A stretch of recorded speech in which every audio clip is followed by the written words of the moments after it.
Welcome to Lynn Cullen Live, talk radio without the static. Email your questions and comments to lynn@pghcitypaper.com. And now your host, Lynn Cullen. And a good morning to you. It's specifically April 14th, 2021. I'm sitting in Pennsylvania on a gray spring day. You know what? I told myself when I started the show today I would not mention weather. I think I just did, didn't I?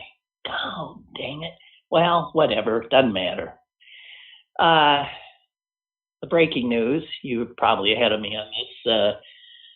The truly repulsive excuse for a human being, Bernie Madoff, is dead. Died in prison, age 82. He will be mourned by no one. I mean, imagine that. Imagine living a life in which no one mourns you.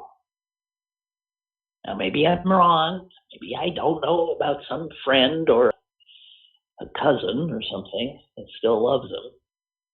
But he destroyed so many people's lives.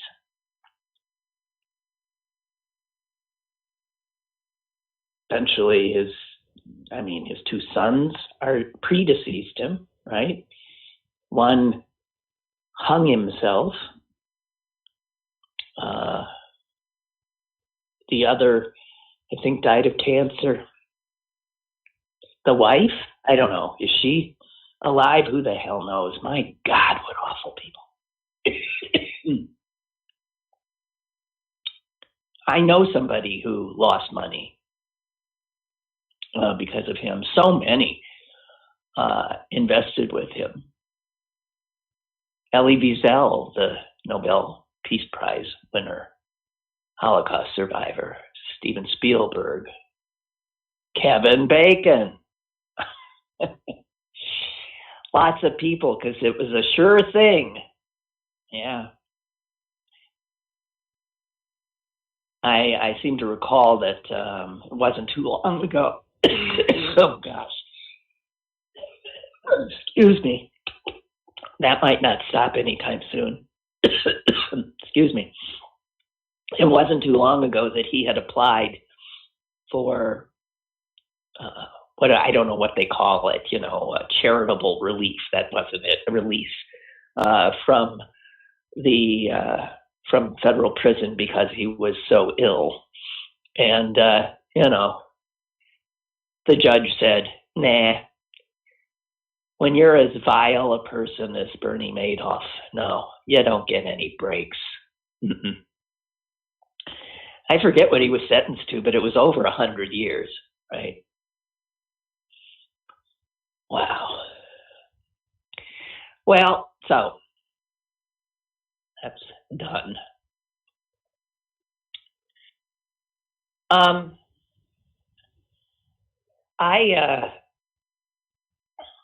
I'm sort of stuck thinking about being black in America. I can't stop thinking about it.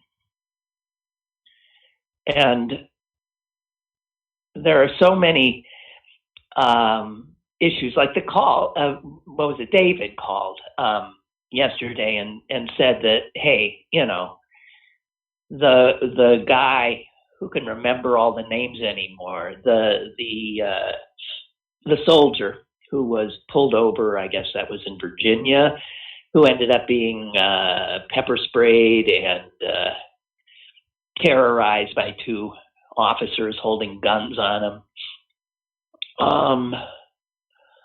One of those officers has since been fired. He's now suing not the officer, the black soldier. And what did I see here that just blew my mind? that he was related to Eric Garner. Eric Garner, the man whose death we all witnessed as he lay on a New York City sidewalk with the life being choked out of him by police officers for the crime of selling cigarettes,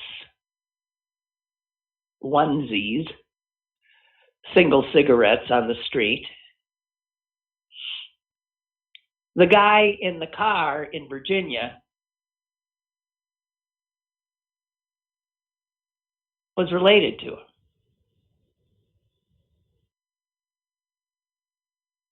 Amazing. And that guy, I'm getting the name now, Caron Nazario, he had watched the video, as we all did. So he had seen a guy he considered his uncle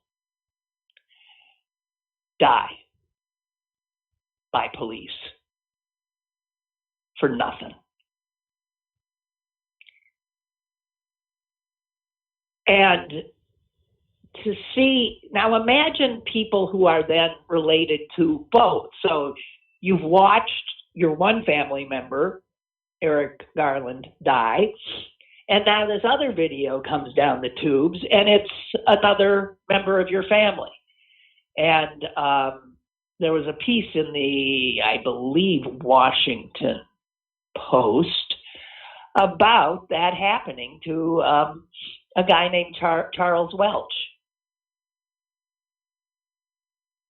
He was looking at it and thinking, what's going on? I cannot believe I'm seeing this again. Right?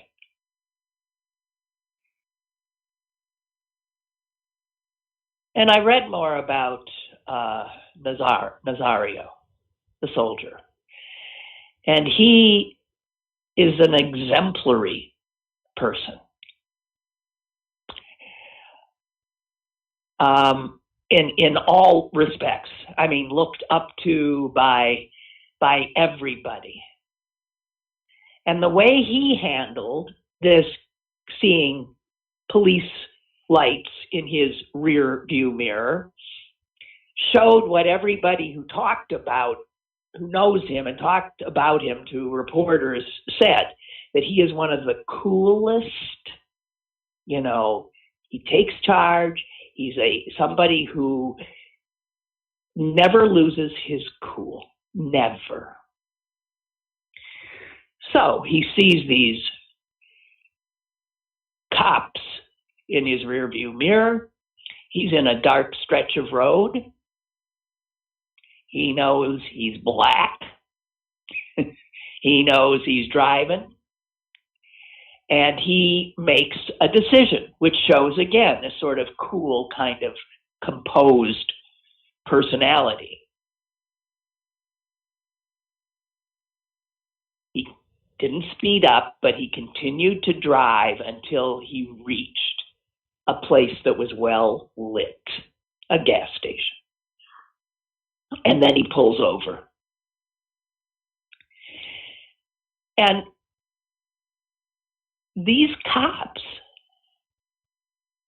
when they approached already in a belligerent manner. There was no reason for the stop.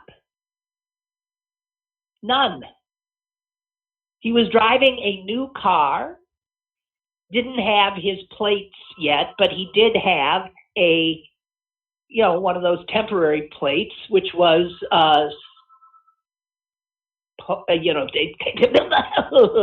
taped on the window. He was in full compliance of all laws. He knew he had done nothing wrong, but he knew he was black. And that had to be factored in. And so when the cops with both, he had two guns on him. He immediately had his hands up in the air in his car, and he very calmly asked, what is going on? What is it you want? What are you pulling me over for? And you know what the answer to what's going on here, he said, with his hands up.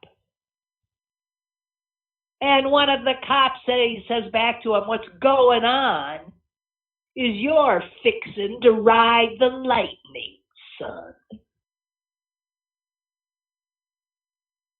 What does that mean? That means you're going to die. That's a slang term for execution. Ride the lightning. Now, I just, when white people say, look, you just get out of there. They want you out of the car, you get out of the car. But I'm telling you, and I couldn't stop thinking about that call, that if you're white, you have no comprehension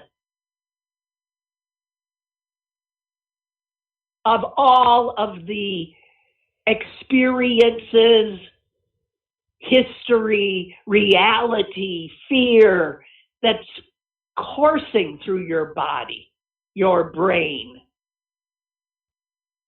Yes, you're supposed to comply. But when the two people with badges on who you're supposed to comply with appear themselves to be out of control, you're fixing to ride. That is not somebody who you would want to, follow. And in your calculations, you could think, if I get out, these guys are going to kill me. If I stay in, these guys are going to kill me. So what are you supposed to do?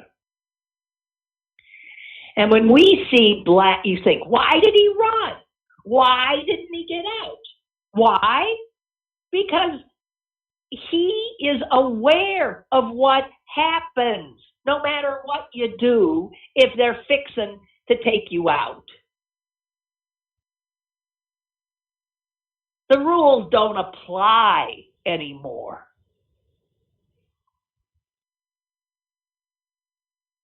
I just don't understand how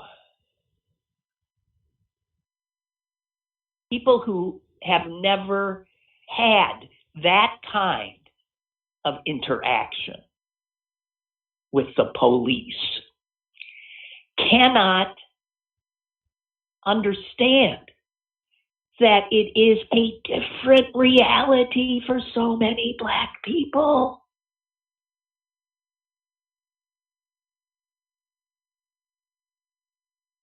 This soldier, Nazario, throughout this whole thing, never once raised his voice. He did keep asking for an explanation. And you can bet his head was going crazy trying to figure out what the next reasonable best move for him to survive this encounter was.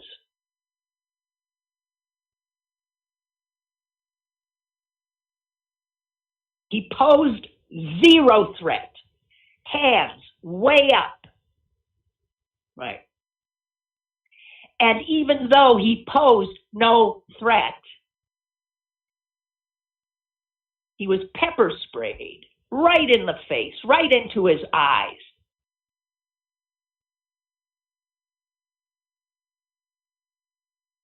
Are the police trained to assault? That's an assault. Are the police trained to assault someone who, by all indications, is no threat? See, the police would say he was a threat. His hands were up. I know. We had no reason to believe there had been any crime committed by him. His hands were up. But here's the thing. Those hands were black. And so the cops felt threatened. Now, what I just don't understand is, are police trained at all? How does this think of all the times this has happened when we don't hear a word. Thank God for all the people who video this stuff now so that we can see it.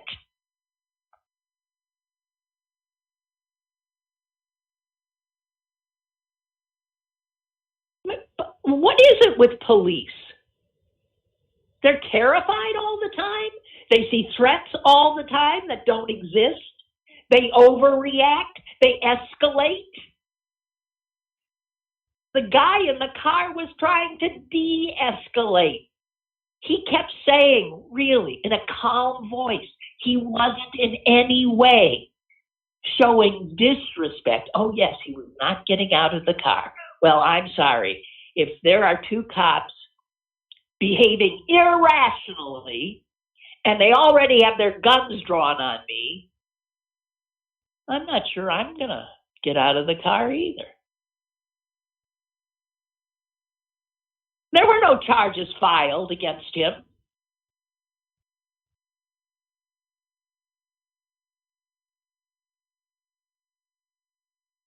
Incredible. And this guy is related to Eric Garner. Yeah. Small world.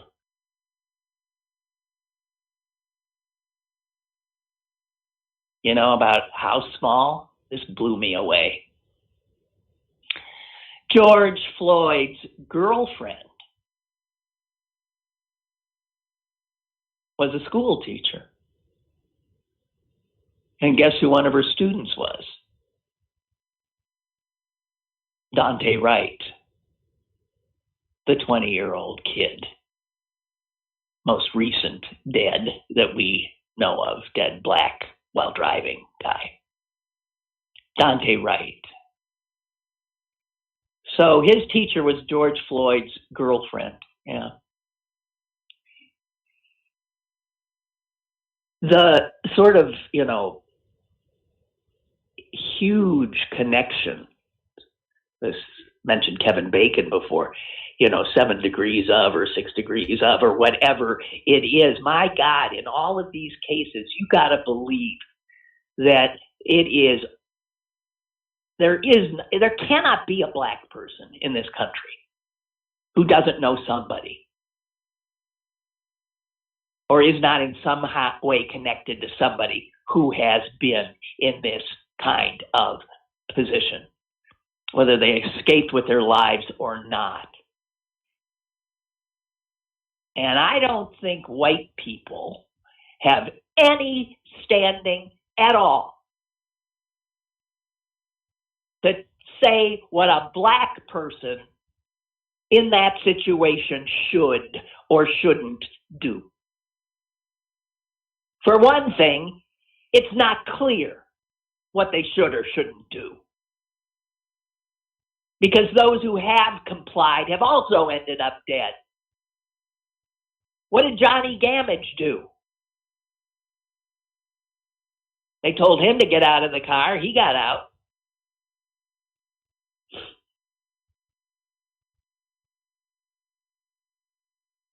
I don't understand. I am so weary. I'm so shamed. But I think one thing white people need to do is shut up.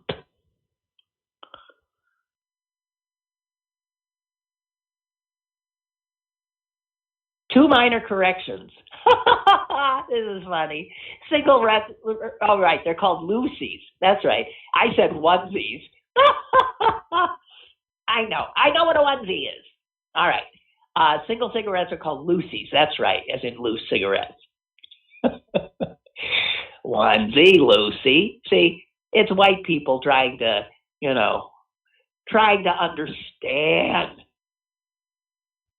And then I referred to Eric Garner as Eric Garland. God almighty. Okay, I am not in good shape today, and I'll tell you why.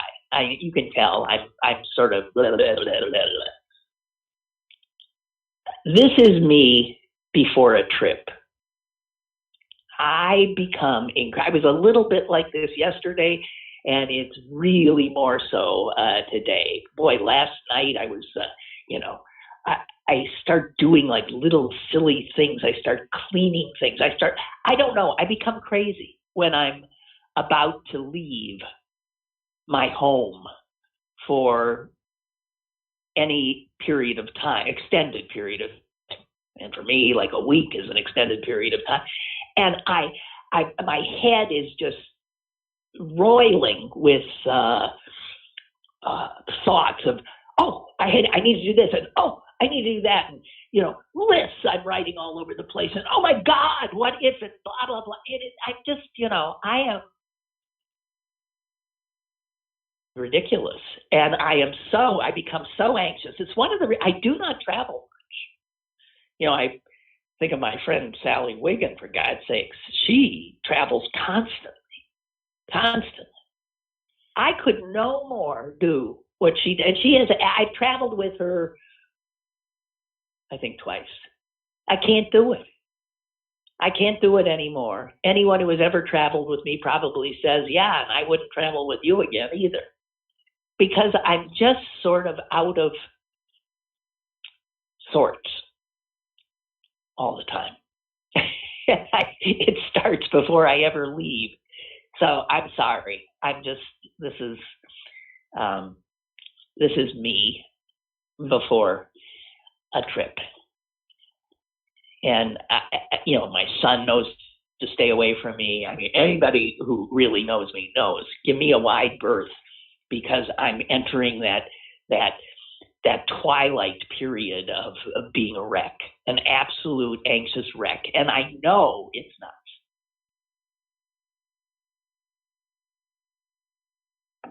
Eric Garner, Eric Garland, onesies, loosies. I'm telling you, my head is all over the place. Okay. That's my excuse.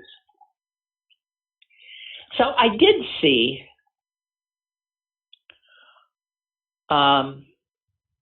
I was watching what was going on in Brooklyn Center. The Minneapolis suburb that is now the focus of media, and how unprepared that little town is for that.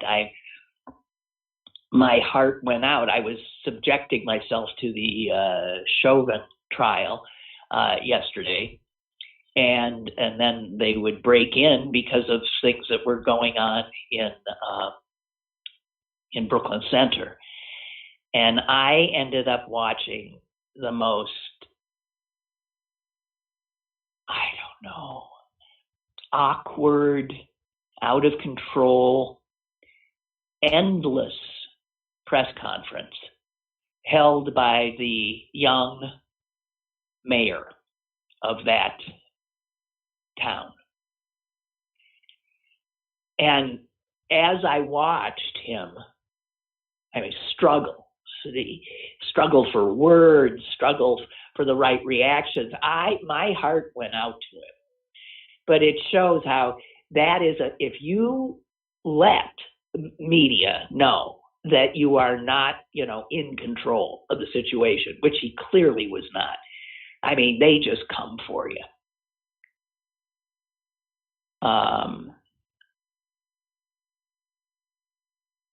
And then I happened to see where Van Jones on CNN again tried to explain the reality of being a Black person when you're stopped by the police. And he was trying to explain how there's no way a white person could understand this.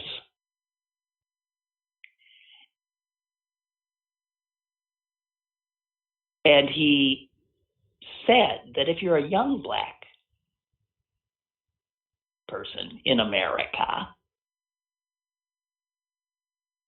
you do not have any reason to trust the cops. You have none. You have grown up watching how they respond to people like you. And so to run, you can see a young black person saying, just panicking, running, yeah? And let's say the offense for which they were pulled over is, in the one case, a air freshener. An air freshener. Well, let's say you stop. First of all, why the hell would police stop anybody for an air freshener? These are these absurd things where they just get to terrorize a black person. I've driven with a light out in my car, unknowing. I've never, ever been pulled over.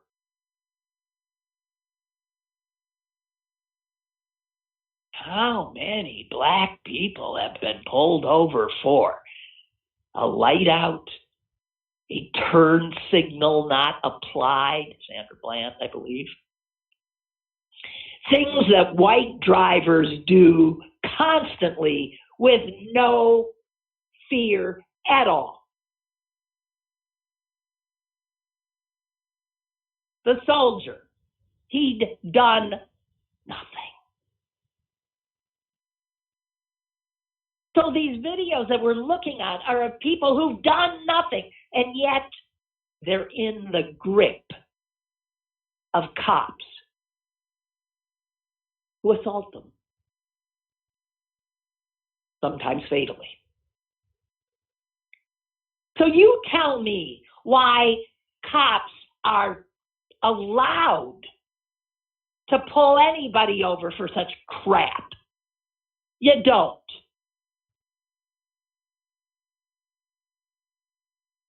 Especially knowing that they escalate all too often.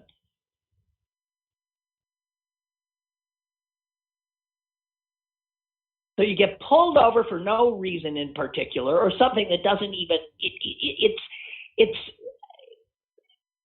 nothing. Air freshener, a light out, and you end up dead. The fault is never with the black guy driving. The fault is with the cops for the stop and then for losing control of a situation. Let's say in the case, a kid takes off after being stopped for no particular reason. He takes off. Are cops trained to then shoot him? What's his crime? Running away? That's a capital crime? Running away after being stopped for having an air freshener in your car? What is with these police? What is with them? I want to take away their guns. I do. I want to take away, well, in this country you can't, because then they're totally outgunned. Right, that's true. In other countries, you can take the guns away from cops because then nobody's got a gun. We've brought ourselves to this. I don't know. I'm sorry. It just makes me crazy. Jesus. Yeah. Imagine this little boy now without his father and asking when he's old enough, why did they shoot Daddy? Well, he had an air freshener in his car, and then they thought they were tasing him instead. And even if they just tased him, why should you be tased for having an air freshener in your car? The crime then is not being properly respectful of these police. They want respect.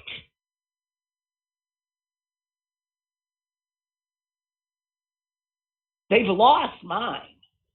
I did used to respect the police, but I don't know how you can watch this stuff over and over and over and see no progress, no acknowledgement, no change in how we train or even think about what is the business of a police officer.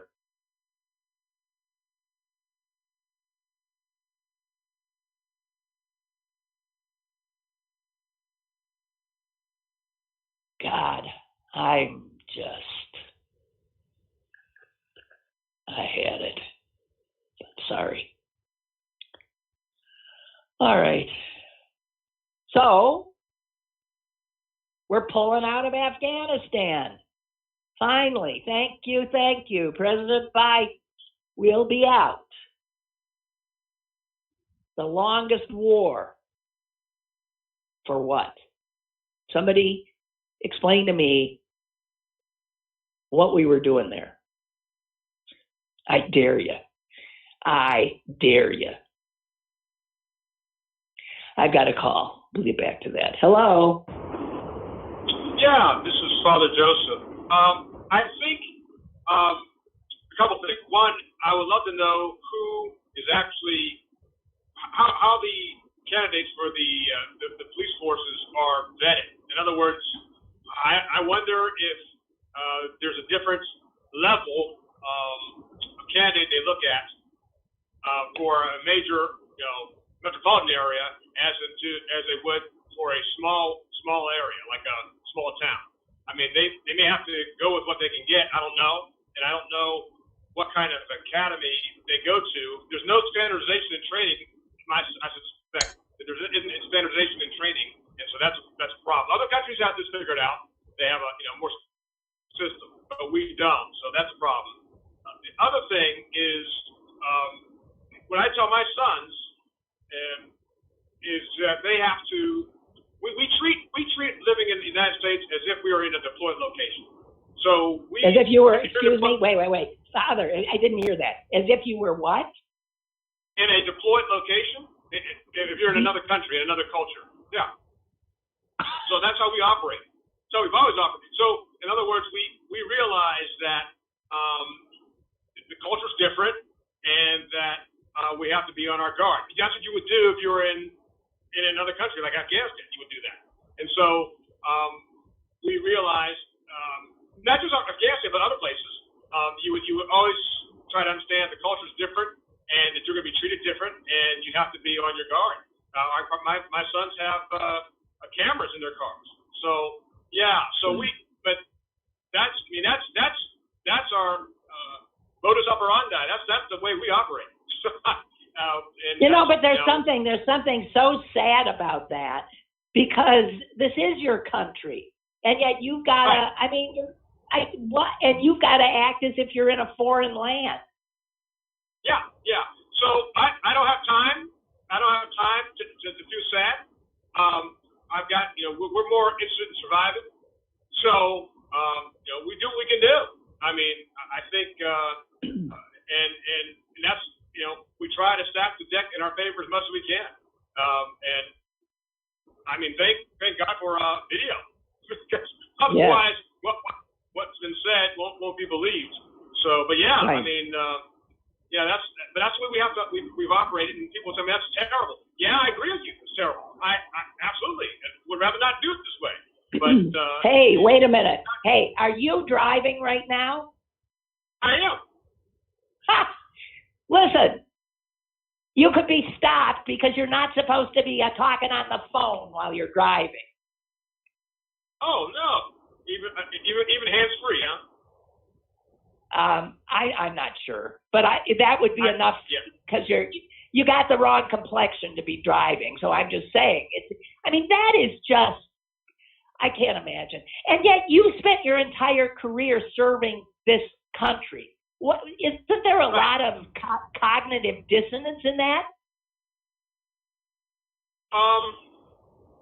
Well, here's the bright side. The bright side is that you're able to be at the table to influence and to explain and to help people see a different aspect of things they may not have considered, simply because you being there adds to the diversity. So that has been my experience. I've been able to be in the room and have you considered this? And that way you're in a position to bring that awareness. And so that's what I've always asked my folks, my family to do. My sons, as they start their careers, they're about to become ensigns when they graduate from the Service Academy coming up here. And so they, need to make the campground better and try to, do the best they can. And they're put in positions to be able to help and to help people understand one another better. And also, they also realize they have to be a little bit better than everybody else. And so, but once again, I don't have time to feel bad about that. We're on a mission, so we don't have time. God. I don't. Well, God bless you for laughing about it, but I have to tell you, this country doesn't deserve your service or your sons. I'm sorry. God. There's a history of that. Think of all the black men who fought in World War I, World War II, and then come back to this country and are treated as second-class citizens. It's amazing to me that you keep signing up. My father was like that. Yeah, my father was like that. Yeah. So World War II vet, destroyer guy. And so, he has stories to tell about how he was treated. But yet, he's a person that does not, he's looking forward type guy. And I guess that's how he raised me. Here's what you have to do. Here's the way, have situational awareness, understand the environment you're working in. And so we're not surprised. I think the thing that gets me is that there's a part of our country that's surprised and shocked to see what President Trump was able to do. He empowered the lesser people who were the worst of us. Yes. He brought the worst. The worst that's been there, he gave it a voice. So racists have found their voice in President Trump, and so they were able to dismiss a lot of things that people have been saying, like institutional racism. Oh, no, I don't believe in that type of thing. That has been very, very harmful. But you know what? People have been thinking that way all along, and people in my community knew that. We knew that, and so we operate knowing that. So that's the way we've had to navigate these waters. So almighty. Yeah. Oh boy. Well, us white folks are just beginning, I think, to see what you have known all along about the reality of this country. And it's amazing how many white folks refuse to see, even as the evidence, is right in front of their faces. And it's just, I feel such rage, and I don't know. I'm in awe of you and your sons and your ability to still serve this country. Well, let me give you an example really quick. There's when you have parents have these blogs that they do when your kids are in college, and so when you're a service academy, you're talking to a very conservative crowd. These parents. One time, someone posted something from Candace Owens. I guess you know who she is. Okay, so she She's a black woman Trump supporter. Yeah. Right. And she was making a big thing over the personal lives and habits of the of African American males who've been killed. In other words, well, look at the backgrounds. Their character was this and their character was that. And I remember them posting that, one of her diatribes on Facebook. My response was, maybe you might think what Candace Owens is saying is interesting, but I must tell you it's irrelevant. Because what the real question is what is the appropriate use of force? What's the appropriate use of force? If someone jaywalks across the street, does that mean that they should be killed? If someone's got to, so the question really is, so forget about, you can set this issue aside about who they are, what kind of life they live, because I think no one's perfect. The issue has to be, what's the appropriate use of force? And so when I was able to engage, I get it. and I'm glad that they at least thought a little bit before they started, and they sort of, piped down. But my point was, you had to engage them and say, you need to think about this first before you, and then I gave them examples of other things people might do that, and so hopefully you can help people think. But if I'm not at the table doing that, who's going to do it? So that's my point. Well, God bless you. Okay. Thank you. Okay, you. Bye-bye. Oh, Bye. my. Bye. Okay, so just if you're new to that's father is an Orthodox priest, so he is able to marry, and he has these two sons who are about to graduate from, I imagine, the Naval Academy, from what he said. And he's also so he's a priest and he's a military man. And wow. But he's a black guy driving. Just saying. Do I have another caller? If so, come on in. Lynn? Yes. Hello. Hello. For your entertainment purposes, Lynn Cullen is about to take a voyage. Little did she know she'd be going into the Twilight Zone. God. Ha. Okay, listen, I got two things, Lynn. I got a story and a question. Okay. A friend of mine's a police officer, and he told me this story. One night, he was driving high as a kite, wrecked his car. Cops showed up, and he pulled out his wallet. They always keep their badge in the wallet. And the one cop said to him, "Are you a police officer?" Explained, yes. So they said to him, "Here's what we're going to do." There were two cops in the cop car. "You're going to get in his car. We're going to take you home. My partner is going to take your car down into Lower Frick." You're familiar with that, right? Mm-hmm. "And when you get home, report your car stolen, and in an hour, we're going to find it." So completely off the hook, Awful. Yeah, no charges. Well, good for him, but no charges. Yeah. Imagine anybody else. No. They take care of their own. You got that right. Yeah. Okay, Lynn, my question is, did you ever hear of a guy named Ed Gates in Wisconsin? Ed Gein? The guy He was some crazy... the guy who was the what Psycho was based on. Exactly. Yeah. Yes. It's not Gates. It's a G-U-I. I'm blanking on how it was spelled, but yes, of course.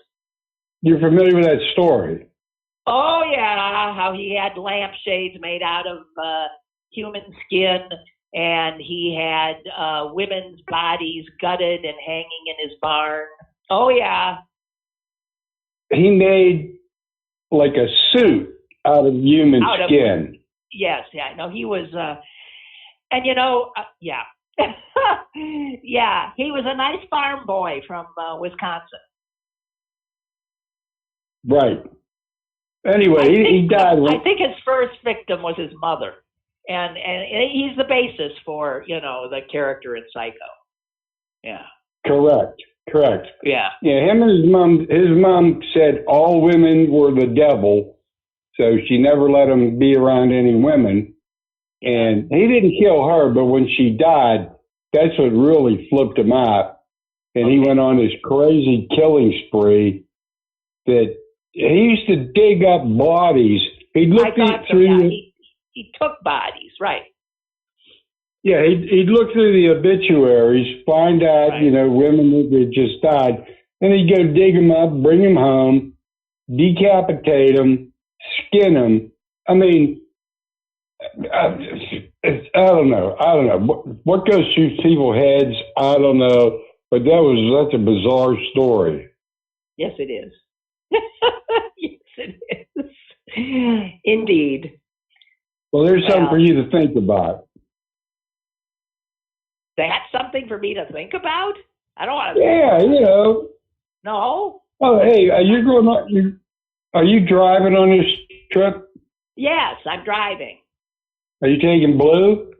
Of course I am. That's why I'm driving. Of course. That's good. Okay. All right. When are you coming back? I'm not sure, but I'll be doing the show from there, so it doesn't really matter. No, that's cool. Okay. All right. Have a good trip and a safe trip, Lynn. Thank you. I hope so. Thank you. Bye-bye. Oh, guys. Gigi says, I think you initially called the town Oakland Center. Did I do that too? It's Brooklyn, right? I'm the same when I get ready for a trip. Enjoy yourself. God dang it. Ed says, do you have an opinion on mayoral candidate Ed Gainey? Not yet, but I'm interested in him and looking into him. Because I am undecided in this race. I really am.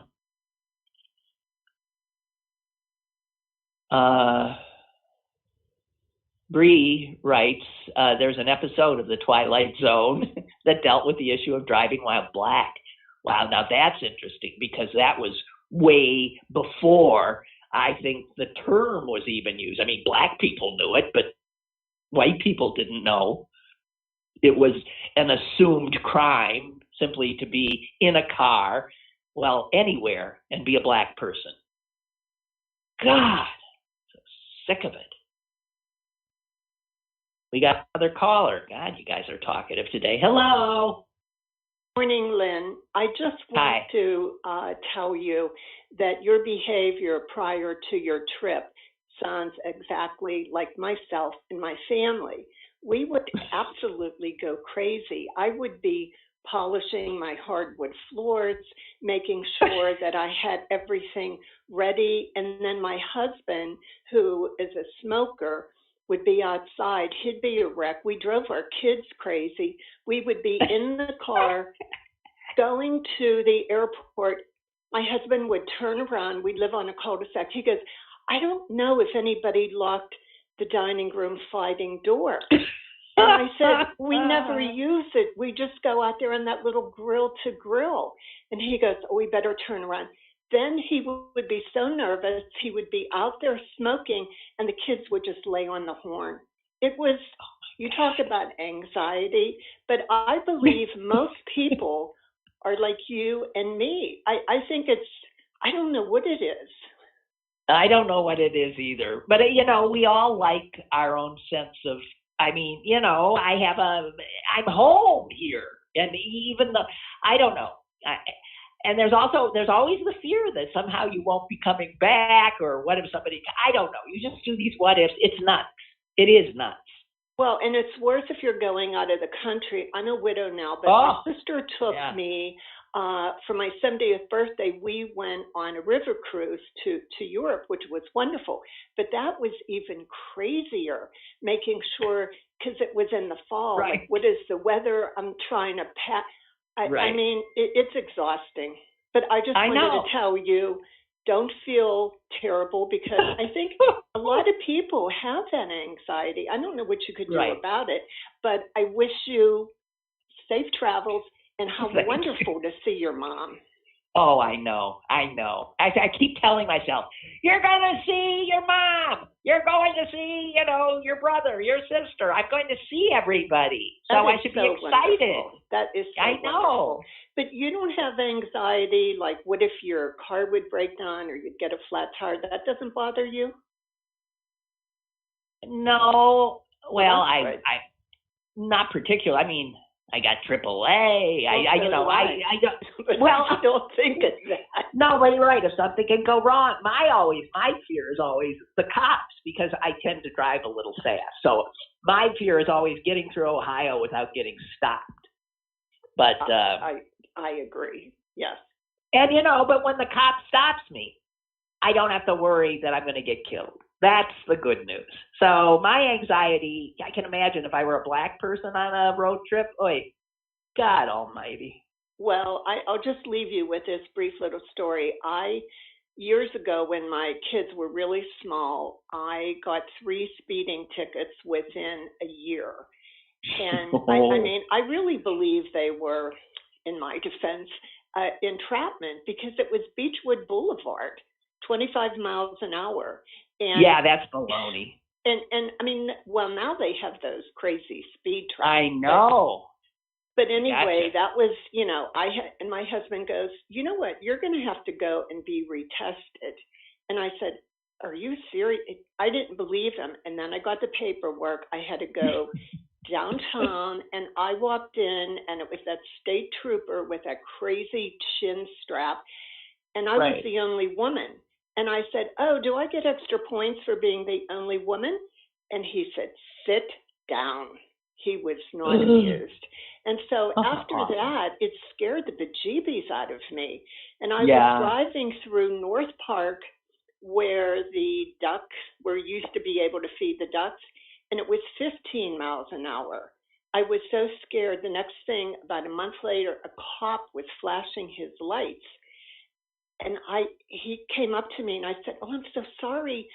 And he goes, well, I pulled you over because you're going way too slow.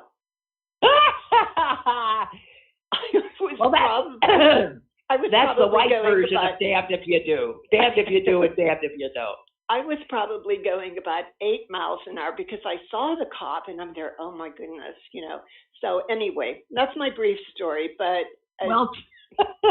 Thank you.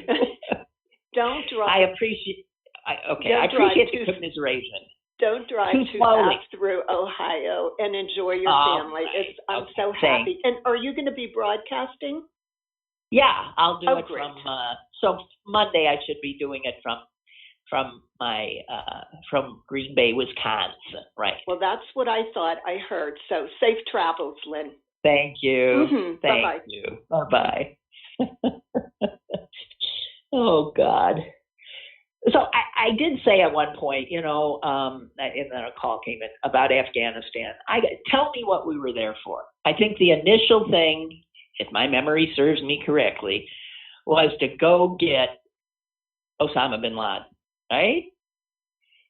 Because the Taliban was giving Al-Qaeda shelter in the mountains of Afghanistan, right? So we went in.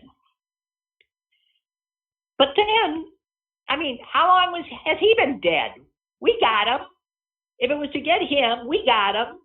Al-Qaeda sort of isn't around anymore. Yeah, the Taliban are there. But what did we keep staying for? Then we were like, we're supposed to democratize the place. We're going to do this. We're going to do that. And that's what happens. I think they call that mission creep. I mean, it was just, there is no getting out unless you just do what Biden has done. Set a date and get the hell out, because we're never going to fix the place. What hubris. We're never going to fix it. Yes, when we go, whatever government is there will have to deal with the Taliban and it'll be hell, but at least we won't be mixing in it. Our security is better served here at home. We're the biggest threat to us. You know, I was thinking, actually, stop and think about it. We always think we're spreading democracy. We're going, supposedly we're going to bring democracy to Iraq, bring democracy to Afghanistan. We taxpayers have spent trillions of our dollars thrown down that stupid, hubristic pit. Lives lost, lives destroyed. For what? For what? If we're so into saving democracy, then you bet you bring those guys home. Bring our troops home. Because from everything I've been seeing in the last few years in this country, we need them here. Because it is our democracy that is in danger.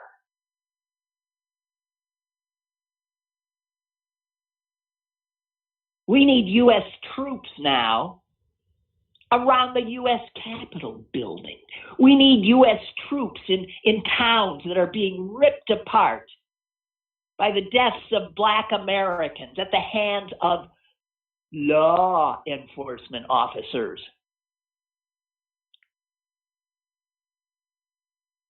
Bring them home. It's the right thing to do. 20 years. And what did we get done? You tell me.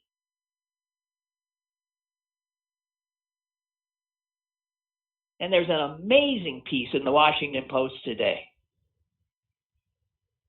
about the lies that every administration has fed us about Afghanistan. All the times we were told that we're making progress. They knew they weren't. They knew it was an unwinnable war. This was money and lives being thrown at something that was not doable.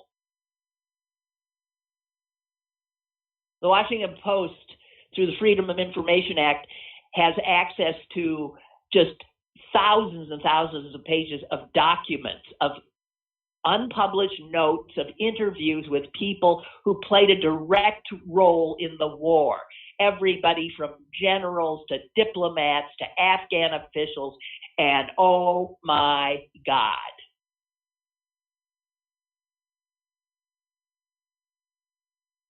Here's a 3-star general. We were devoid of fundamental understanding of Afghanistan. We didn't know what we were doing. Here's somebody else. What were we doing there? We didn't have the foggiest notion of what we were undertaking. Now, to hear generals say and admit, now this was not, they thought it was never to be published, that we were just, engaged in some theater. This piece says that they were being honest because they were told this would not ever become public.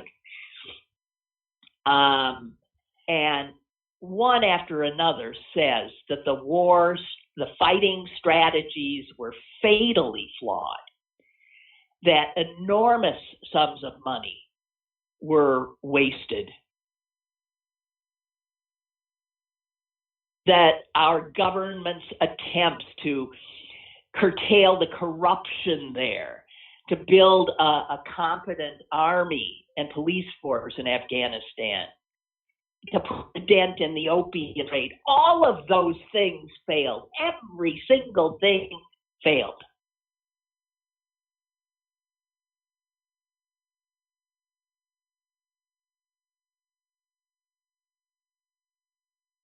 It's Here's another retired Navy SEAL, White House staffer in the Bush administration. After the killing of Osama bin Laden, I said Osama's probably laughing in his watery grave, considering how much we wasted in Afghanistan. And one of the most interesting points is that it's the Chinese who were laughing the most.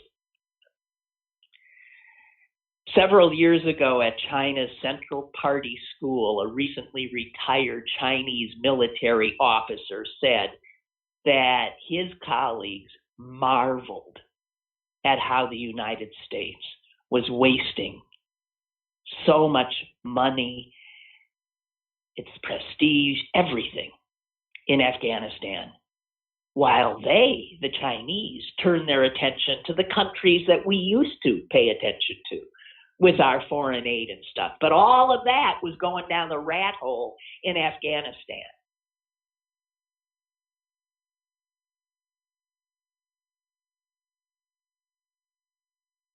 What hubris.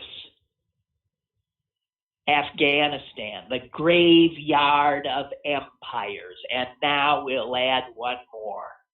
The British were humiliated there. The greatest empire at the time, humiliated by the Afghanistanis, right? By the Afghans. The Russians, humiliated after 10 years there. We're twice as dumb or stubborn as the Russians because it took us 20 years to finally say no mas. The graveyard of empires. We're going to pack up. We're going to get out after yet another botched military adventure.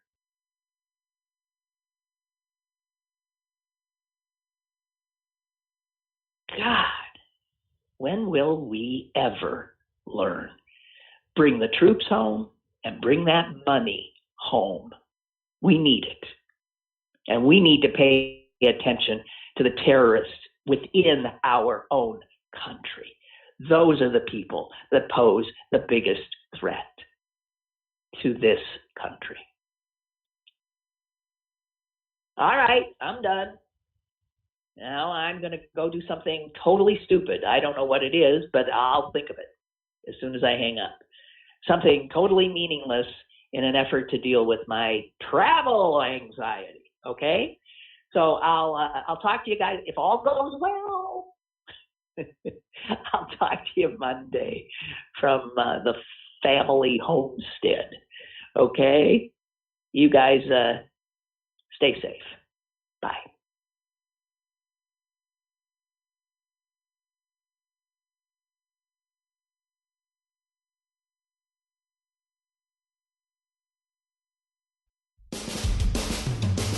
Lynn Cullen Live, Monday through Friday from 10 a.m. to 11 a.m. and archived at pghcitypaper.com. The opinions expressed on Lynn Cullen Live are those of the host and do not necessarily reflect the viewpoints of Pittsburgh City Paper or its advertisers.